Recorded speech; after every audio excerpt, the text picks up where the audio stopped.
Dear friends, எப்படி இருக்கீங்க எல்லாரும்? நீங்கள் எல்லாரும் நல்லா இருக்கீங்க அப்படின்னு நம்புகிறேன். அதே மாதிரி நான் ரொம்ப நல்லா இருக்கேன்.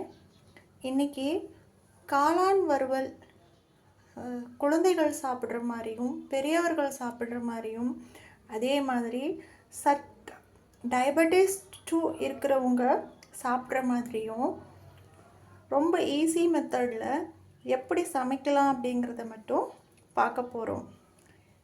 இங்கே இது இஞ்சி பூண்டு அப்புறம் கொத்தமல்லி தழை எல்லாத்தையும் மிக்சியில் போட்டு கிரைண்ட் பண்ணி எடுத்து வச்சுருக்கேன். இது சின்ன வெங்காயத்தை கிரைண்ட் பண்ணி பேஸ்ட்டாக பண்ணி வச்சுருக்கேன். இது 3 தக்காளி கிரைண்ட் பண்ணி பேஸ்ட் பண்ணி வச்சுருக்கேன். அதே மாதிரி பச்சை மிளகாய் தாளிக்கும் போது நல்ல ருசிக்காக நல்லா இருக்கும்.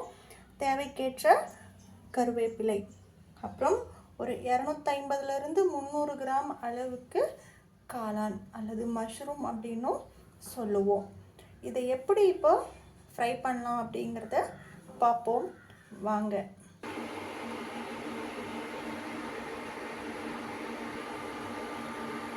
நான் இண்டக்ஸ் அடுப்பில் செய்ய போகிறேன். எப்படின்னு பார்ப்போம். கடாய் வச்சுக்கிட்டேன். டெம்பரேச்சர் உங்களுக்கு வேணுங்கிற அளவு வச்சுக்குங்க. கடாய் சூடேறிட்டு இருக்கு.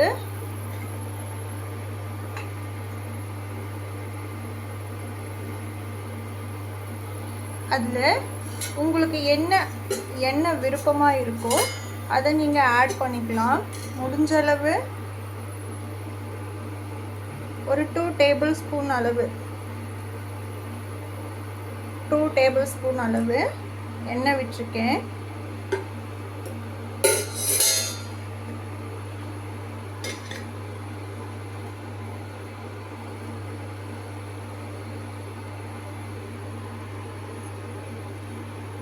இந்த எண்ணெய் கொஞ்சம் சூடேறின உடனே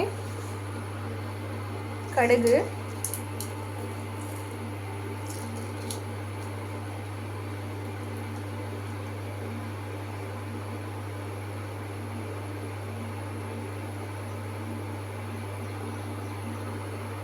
கடுகு வெடிக்க ஆரம்பிச்சிருக்கு.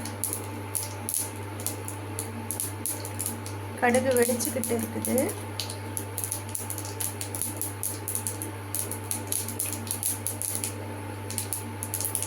கடுகு கிட்டத்தட்ட எல்லாம் வெடிச்சிருச்சு. அரைச்சி வச்சிருந்த சின்ன வெங்காய பேஸ்ட்டு போடுறேன். சின்ன வெங்காய பேஸ்ட்டு போட்டுட்டு அந்த பச்சை வாசனை குறைஞ்சி வர வரைக்கும் நல்லா வதக்கிக்கலாம்.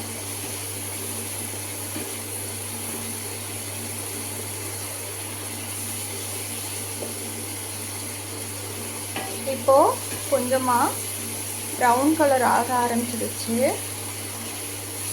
அதுக்கப்புறம் அரைச்சி வச்சிருக்கிற இந்த இஞ்சி பூண்டு கொத்தமல்லி பேஸ்ட்டை போடலாம். அதை முதல்லையே போட்டோம்னா கருகி போயிடும். அதனால தான் அதை வெங்காயத்துக்கு அப்புறம் ஆட் பண்ணிக்கிறோம்.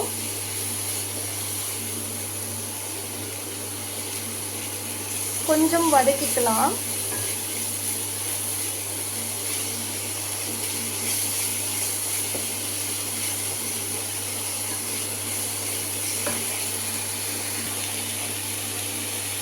இப்போ பாருங்கள், கொஞ்சம் வதக்கிக்கிட்ட உடனே சுருங்கி வந்துடுச்சு.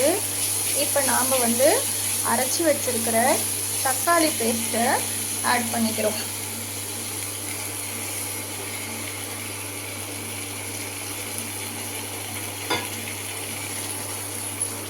இப்போது இஞ்சி பூண்டு வெங்காயம் தக்காளி எல்லாமே கொஞ்சம் வதக்கிக்கலாம். இப்போ நாம் பச்சை மிளகாயை ஆட் பண்ணிக்கலாம்.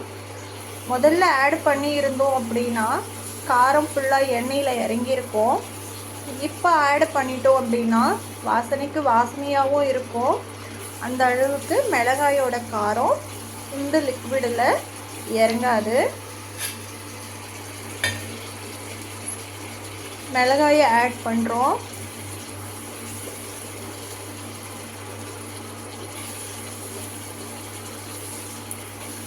அதே மாதிரி கருவேப்பிலையும் இப்போ தான் ஆட் பண்ணுறோம். ஏன்னா முதல்ல போட்டுட்டு அந்த எண்ணெயில் கருவேப்பிலை ரொம்ப ப்ரௌனாக ஆகும்போது அதோட எசன்ஸ் அந்த அளவுக்கு லிக்விடில் இருக்காது. இப்போது பாயில் ஆகும்போது எசன்ஸுக்கு கருவேப்பிலையோட எசன்ஸ் முடிஞ்ச அளவு நம்மளோட ஹெல்த்துக்கு போகும். தக்காளி சுருங்க ஆரம்பிச்சிருச்சு. இப்போ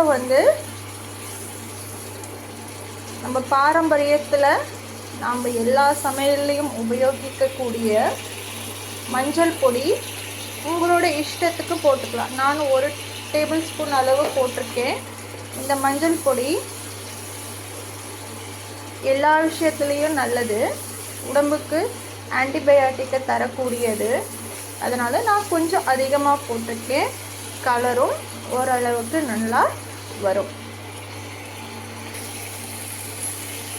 மஞ்சள் பொடி ஆட் பண்ணி எல்லாம் ஓரளவுக்கு சுருங்கிடுச்சு.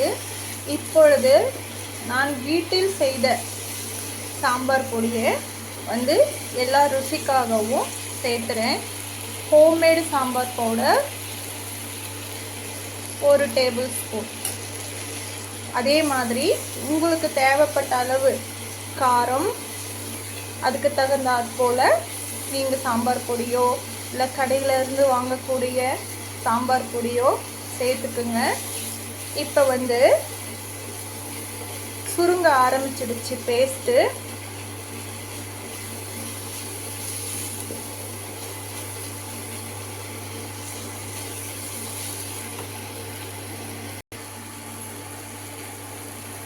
சுருங்க ஆரம்பிச்சிருச்சு. நான் கட் பண்ணி வச்சு இருக்கிற காளானை இதில் சேர்த்துறேன் பாருங்கள். சேர்த்திட்டு நல்லா மிக்ஸ் பண்ணுறேன்.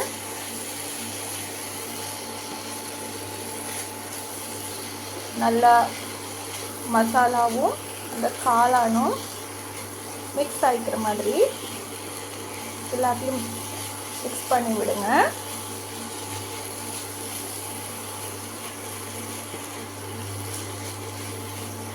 இப்போது தேவையான அளவு உப்பு சேர்த்துக்கணும். உப்பினுடைய சுவை ஒவ்வொருத்தருக்கும் ஒவ்வொரு மாதிரி இருக்கலாம். உங்களோட சுவை எப்படியோ அதற்கு ஏற்றாற் போல் சேர்த்துக்குங்க. நான் 1 ஸ்பூன் சேர்க்குறேன். அதை விட இன்னொரு கொஞ்சம் சேர்த்துக்கிறேன். இப்போது எல்லா லிக்விடுமே ட்ரை ஆகிடுச்சு. அதனால் நாம் ஒரு 1.5 டம்ளர் தண்ணி சேர்த்து காளானை வேக விடலாம். இங்கே பாருங்கள், தண்ணி 1.5 டம்ளர் கிட்டத்தட்ட 300 ml தண்ணி சேர்த்துருக்கேன். காளான் முழுகி வந்தால் தான் நல்லா வேகும்.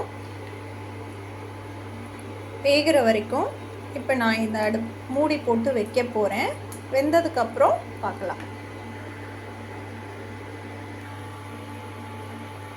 ஃப்ரெண்ட்ஸ், குழம்பு கொதிக்க ஆரம்பிச்சிருச்சு. ஒரு தடவை அதை நல்லா மிக்ஸ் பண்ணி விட்டுட்டு மூடி வச்சிடலாம்.